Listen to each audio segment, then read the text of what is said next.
गलफान है आज के दौर में। तो कैसे पता चले कि हाकिम कैसे होगा, हाकिम कैसे इमाम हुकूमत करेंगे, कैसे जंगे फतह करेंगे, कैसे यूरोप तक उनकी हुकूमत होगी, कैसे वो यहाँ बैठकर फैसले करेंगे। सवाल है ना अपनी जगह पर एक, इसको भी हल करना है कि वक्त का इमाम पर्दे से आएगा, कहाँ होगा उसका। मान लिया वो काबे को उसने अपना वो बनाया सेंटर, तो काबे से बैठ के इंडिया पे हुकूमत कैसे होगी, काबे से बैठ के यूएस को कैसे कंट्रोल करेगा वो, है ना। मैं ये सोच रहा था कि इन हालात में जब हर तरफ मिसाइल बना के लोग बैठे हुए हैं, ज़रा 1 मिनट के अंदर में इलाके का इलाका ख़त्म हो जाए, दुनिया ख़त्म हो जाए, अगर 3rd वर्ल्ड वार हो जाए, हर आदमी घबराया हुआ, जो असलाह बनाता है वो उससे ज़्यादा घबराया हुआ, जानता है, क्योंकि आपने सुना है, वो जानता है ये होगा। आपसे ज़्यादा डरपोक हुआ है कि वो जानता है इसका नतीजा क्या है। आपने सिर्फ सुना है ना, वो जानता है ऐसा ही होगा, बल्कि उसके सामने जब वो तसव्वुर करता है तो उसको वो दिखाई देता है कैसा हो रहा है, क्योंकि जानता है इसके अंदर ऐसा है।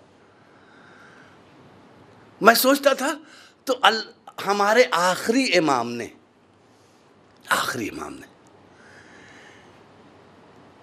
एक गुलाम भेजा मेरे सवाल के लिए कि जाओ तुम्हारे मसले का हल हम अपने एक गुलाम से हल कर देते हैं, जिसका नाम था आयतुल्लाह रूहुल्लाहुल खुमैनी। एक सलवात पढ़े ना मोहम्मद वाले मोहम्मद पे।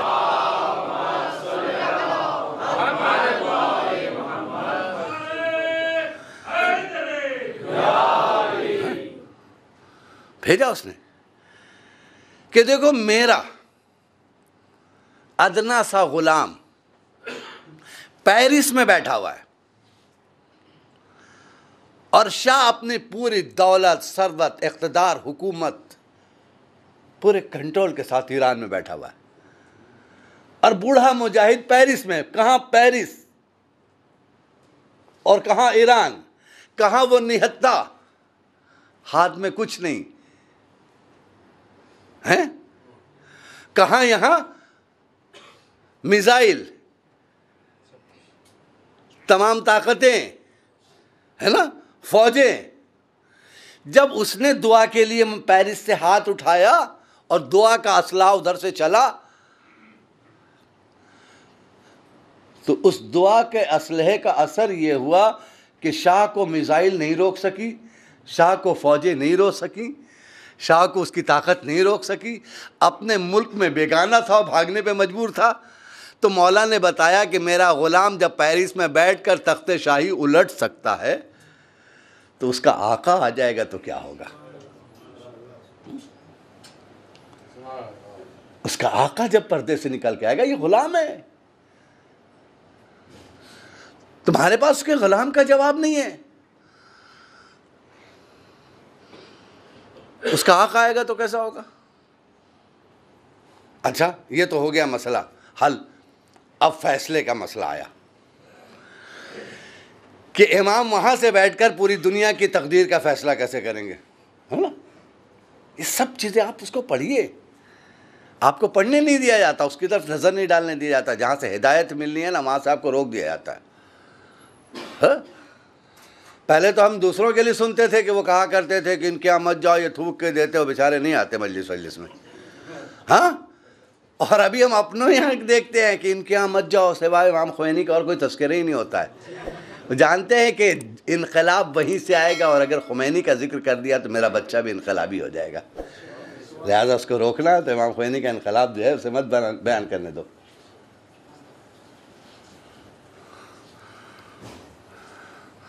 क्या हुआ, जब तक अल्लाह के रसूल जिंदा थे, कोई अगर खुदा न खास्ता तौहीन करने का इरादा भी करता था ना अल्लाह के रसूल का, तो छोटी सी उम्र से जब तक हज़रत अलैहिस्सलाम बचपने से दिफा के लिए खड़े हो जाते थे। आप देखिए उठा के तारीख, बचपन में पूछते थे पेशानी से खून क्यों बह रहा आपके, कहा अरब के बच्चों ने पत्थर मारे हैं, है ना। तो कहा अच्छा ठीक है, समझ गए मौलाए कायनात कि बच्चों से फिर मारा जा रहा है, पत्थर फेंकवाए जा रहे हैं, ताकि अगर ये कुछ कहें तो कहेंगे वो बच्चे थे, आप कौन सा बच्चे थे, आपने क्यों मारा, है ना। हज़रत अली ने कहा अच्छा बच्चा बच्चा दिखाया जा रहा, तो बच्चे का काम बच्चे ही करेगा। फिर कहा मुझे भी ले चलिए, है ना, पढ़ा है ना आपने, मजलिसों में सुना होगा, मुझे वाकया नहीं पढ़ना है। हर मंजिल पर जब मसला आया इज्जत बचाने का, हज़रत अली ने बचाया। अमर इब्ने अब्दौद ने चैलेंज किया था, एक से एक दिग्गज नेता थे उस ज़माने में रसूल के, कोई उठ के नहीं गया लड़ने के लिए। वो कह रहा था आओ, मुसलमानों का अक़ीदा भी बयान कर रहा था, काफिर था लेकिन मुसलमानों का अक़ीदा खंदक में बयान कर रहा था कि सुनो मैं तुम्हारा अक़ीदा बता रहा हूँ, आओ हमको मारो, अगर मार दोगे तो तुम गाजी हो इस्लाम के हिसाब से, और अगर कहीं मेरे हाथ से मर गए तो तुम शहीद हो। ये कौन कह रहा? अमर इब्ने अब्दौद बता रहा है, मुसलमानों को उनका अक़ीदा काफिर याद दिला रहा है?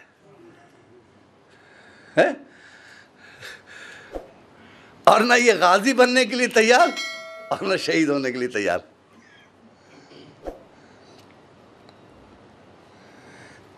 अगर हजरत अली नहीं जाते इनके मुकाबले में तो इस्लाम की आबरू को खतरा था उस वक्त, कि एक मुजाहिद नहीं है इस्लाम के पास जो इसका मुकाबला करे।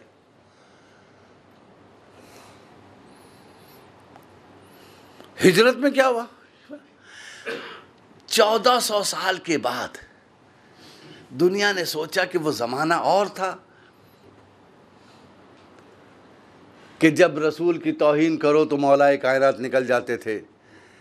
1400 साल हो गए, शायद मुसलमान सो गया होगा, और एक ट्राई लेते हैं तौहीन करके। सैटेनिक वर्सेस उसी का नतीजा है, एक ट्राई ले रहे थे तौहीन रसूल करके। लेकिन लिखने वाले किताब जो लिख रहा था, लिखा जिसने, जिसे सलमान रुश्दी के नाम से जाना जाता है, शैतान रुश्दी हम उसको कहते हैं, सलमान रुश्दी नहीं, उसको शैतान रुश्दी कहते हैं। वो ये शायद लिखते वक्त भूल गया, का हो सकता मुसलमान सो गया हो, उसे नहीं मालूम। मुसलमान तो सो सकता है, अहले ईमान सोया नहीं करते हैं। मोमिन नहीं सोता, कभी नहीं सोता मोमिन। इसलिए कि अमीरुल मोमिन कभी नहीं सोया, और अगर सोया भी एक रात तो इज्जत रसूल बचाने के लिए सोया।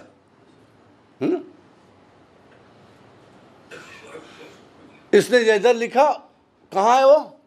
उधर यूरोप में। सलमान रुश्दी कहाँ? यूरोप में। अब कहानी उलट गई है, पहले शैतान इधर था ईरान की तरफ और रहमान पेरिस में था। अब रहमान नुमाइंदा ईरान पे आ गया, शैतान वहाँ पैदा हुआ। इसने यहाँ से क्या किया, एक कागज़ लिया, लेके उस पर लिखा सलमान रुश्दी काबिल कत्ल है ना, इतना ही लिखा ना। एक भौचाल आ गया यूरोप की दुनिया में, छुपाओ छुपाओ छुपाओ छुपाओ छुपाओ। क्या भाई छुपाओ क्या है? अरे लिख दिया उन्होंने, कत्ल कर दो। भाई कहाँ है आप लोग? तो भाई जो सफ़र करते रहते हैं यूरोप का या जाने आने का, कोई 1 घंटा 2 घंटा 4 घंटे का रास्ता नहीं है। अगर हवाई जहाज से उड़ के भी कातिल पहुंचे तो घंटों चाहिए, 8 10 12 घंटे लग जाएंगे। और ये 10 सेकंड के अंदर में इनकलाब पैदा हो गया, छुपाओ। अरे ये मेरा वक्त का मौला, पर्दे का इमाम बता रहा था, ये खुमैनी जैसे मेरे गुलाम और नायब को पहचानो। जब मेरा नायब ईरान में बैठकर यूरोप के लोगों की तकदीर का फैसला कर सकता है, तो अगर तुम्हारा इमाम आके पूरी कायनात की तकदीर का फैसला करे तो ताज्जुब की क्या बात है?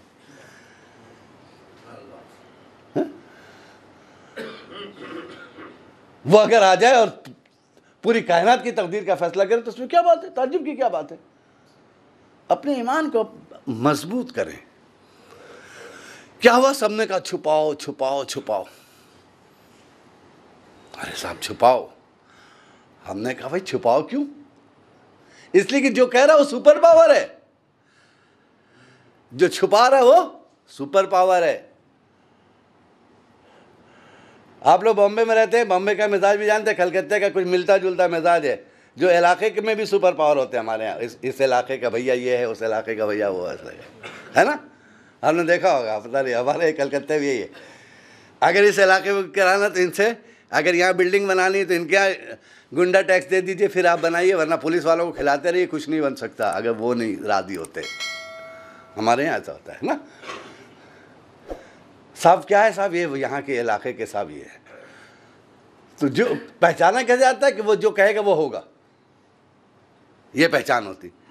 तो अगर वो सुपर पावर, तो हमारे यहाँ अगर कोई बात हो जाए और वो सिक्योरिटी ले ले, वो आदमी जो यहाँ का भैया,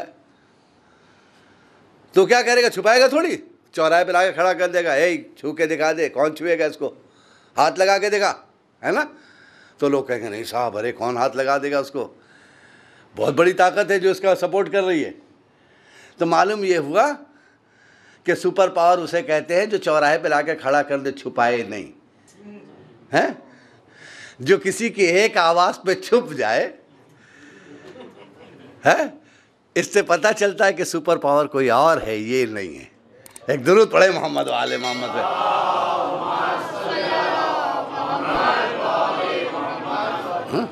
सुपर पावर कोई और है।